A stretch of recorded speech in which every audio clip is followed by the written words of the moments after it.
to see how many games the Wizards have lost where they've scored 120 plus.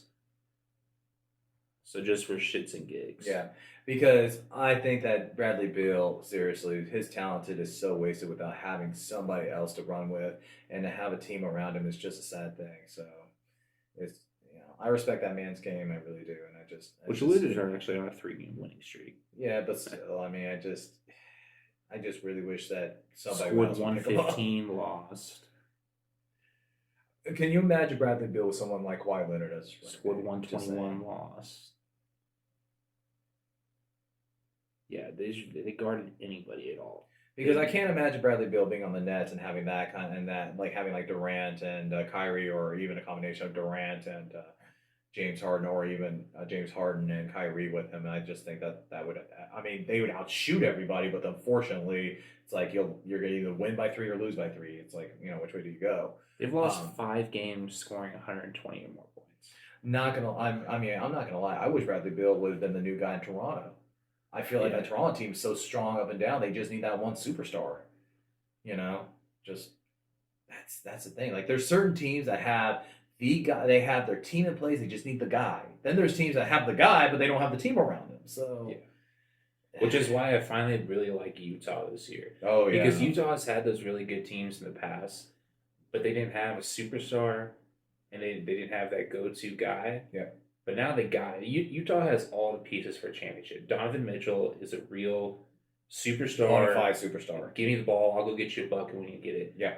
Gobert's a rim protector. He's one of the best defenders of basketball. Yeah. He can rebound. Yeah. So that's obviously the centerpiece.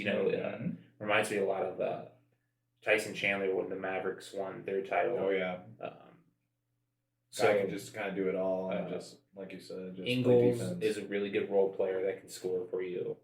And then they have Jordan Clarkson coming off the bench, who's the 6th man of the year.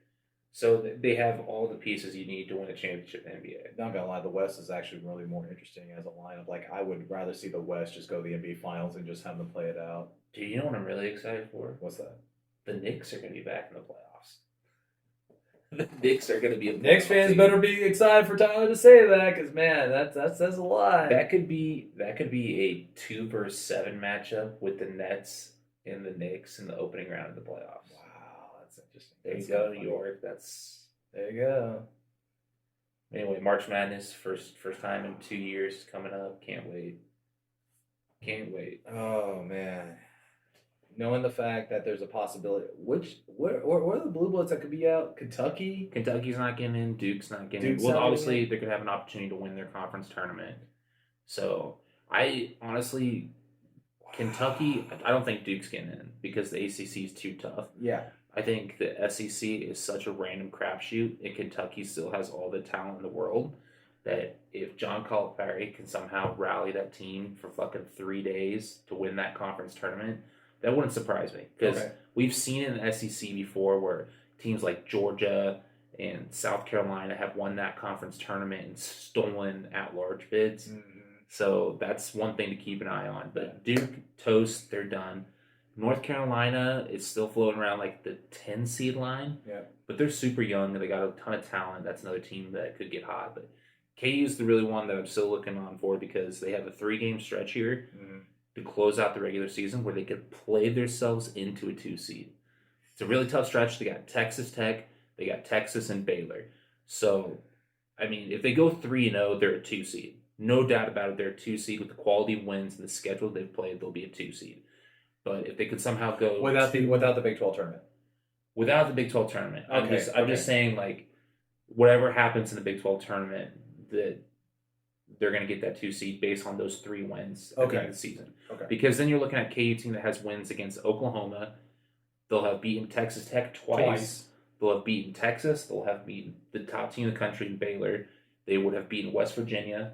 And Baylor is just overrated, guys. I'm sorry. They just had so many games that they missed, and it's like you don't know what they fully are on paper if they play a full season. If they play the full games, all their games the way that it was scheduled out, are they really? I mean, can we really say they'll be the number 2 team? Because we won't know. We don't know. And the thing is, we're only giving it to them because of their record. That's it. So I mean, don't get me wrong. They're a talented team. Don't get me wrong, and they're going to be a scary team in the NCAA tournament. But again, would you be surprised if they were knocked out round 2 because they had a really close game and they just couldn't quite finish out? You know, so because I always believe that once it gets into conference play, that's your chance to really try some things out, get into some tight matchups, see how you win, lose, or draw. Do you change things? Do you not? It's just that's why coaches get paid the way they do. That's why that they do the assessments the way they do is because you just gotta trust. You gotta trust what you got out there as a product and just run with it. So yeah, that's wow. So it's gonna be fun. Yeah, next couple weeks for sure. It's gonna be fun. So yeah. So well, that meal was delicious too. By the way, God, I'm still full from that dog. Another one in the books. Oh yes, thank you so much for joining us again. Give a shout out to Fritz'S, the meat market. Guys, you got to go try it. I know if you guys, oh, by the way, if you're scared of what's in a hot dog, seriously, go to Fritz'S. They'll make it for you. Right, you'll see it. You'll see the process. You'll see what they put into it. And it's delicious. Great menu specials. If you're close to the 103rd State Line area, right near Kansas City, Missouri, Overland Park area, I highly recommend this place. Please go and support this group, this local group. Oh, and really quick thing. If you ever been to a butcher shop, like an old school butcher shop, that's pretty much what it looks like. But to me, it reminds me of a scene in the movie Casino.